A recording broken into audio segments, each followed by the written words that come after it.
bienvenue sur notre chaîne. Nous publions des extraits vidéo pour vous aider à choisir celui qui vous plaît. Pour savoir comment télécharger ce livre audio gratuitement, ou un autre de votre choix, n'hésitez pas à cliquer sur les liens en description.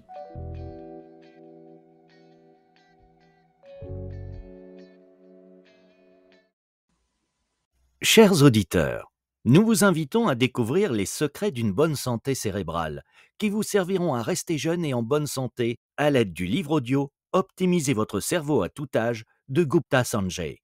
Tout au long de notre vie, nous cherchons des moyens de garder notre cerveau bien éveillé et productif, sans effort. Aujourd'hui, le docteur Sanjay Gupta présente ce livre avec les conseils des meilleurs scientifiques du monde entier, dont les recherches de pointe peuvent vous aider à améliorer et protéger les fonctions cérébrales. Il fournit même un programme novateur de 12 semaines que n'importe qui peut utiliser pour optimiser son fonctionnement cérébral dès maintenant. Qu'il s'agisse de régime alimentaire, de sport, de suppléments ou d'attitude, le docteur Gupta montre ce qui fonctionne et surtout pourquoi. Votre santé est entre vos mains et il n'est jamais tard pour commencer à prendre soin de vous. Gardez votre cerveau jeune et sain, quel que soit votre âge.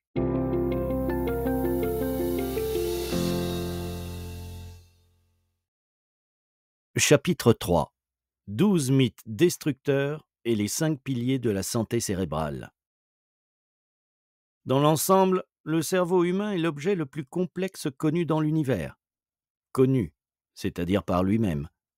Edward O. Wilson. En tant que neurochirurgien, je connais très bien le sens de ma vie.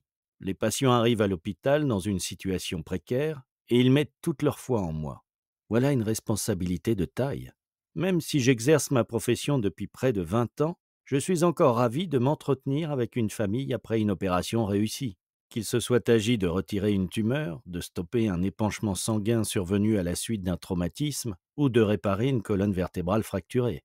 Je gagne toutefois aussi ma vie en mettant mon expertise au service du journalisme pour couvrir des événements dignes d'intérêt, depuis le centre de l'action. Et lorsque le monde de la médecine et celui des médias convergent, le résultat peut s'avérer spectaculaire. Au printemps 2003, j'ai passé plusieurs semaines en Irak auprès d'un groupe de médecins connus comme les Devil Docs, des médecins militaires qui contribuaient à soutenir les Marines. Nous avons passé ensemble d'innombrables journées à parcourir le désert, à prendre soin de patients en piteux état.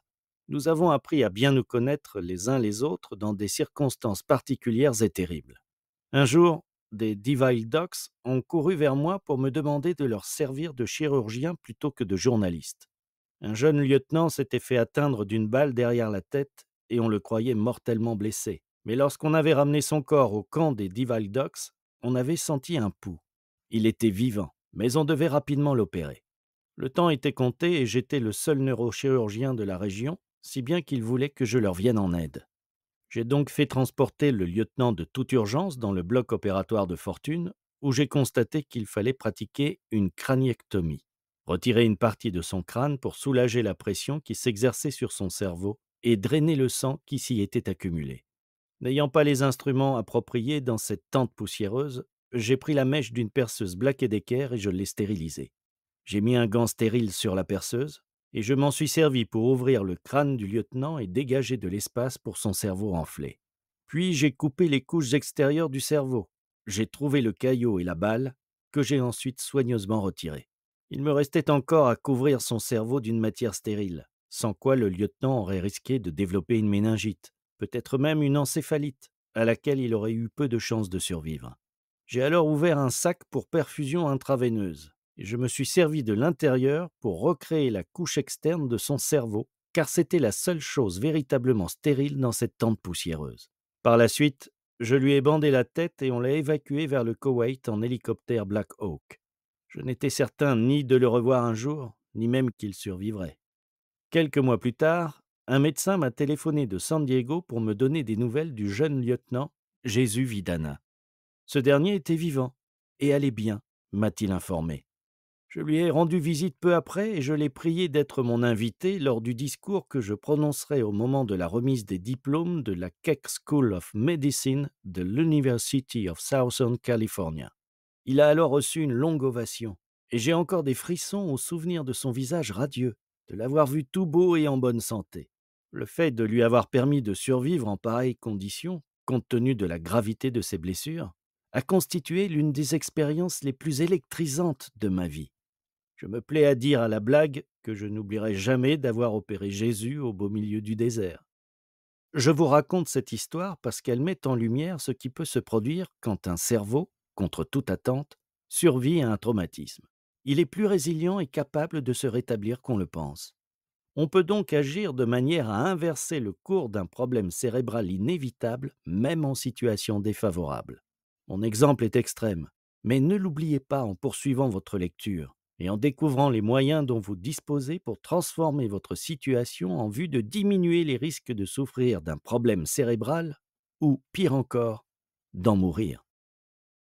La vilaine douzaine. Vous avez déjà acquis beaucoup de sages connaissances au sujet du cerveau au fil des chapitres précédents. Je parie cependant que vous pourriez encore vous méprendre sur quelques faits lorsqu'il s'agit de répondre à des questions portant sur ce dont il est capable et la manière dont il change tout au long de la vie. Rappelez-vous que je tiens à ce que vous sachiez le pourquoi et le comment en matière de santé cérébrale. Ajoutons à vos connaissances pratiques en déboulonnant les 12 mythes les plus répandus au sujet d'un cerveau vieillissant. Cela vous aidera en définitive à comprendre ce que vous pouvez faire pour amener votre cerveau à rajeunir et à prolonger sa santé. J'appelle ces mythes la vilaine douzaine. Si ce livre vous a plu, vous pouvez alors le télécharger gratuitement. Pour savoir comment faire, cliquez sur le lien en description de la vidéo.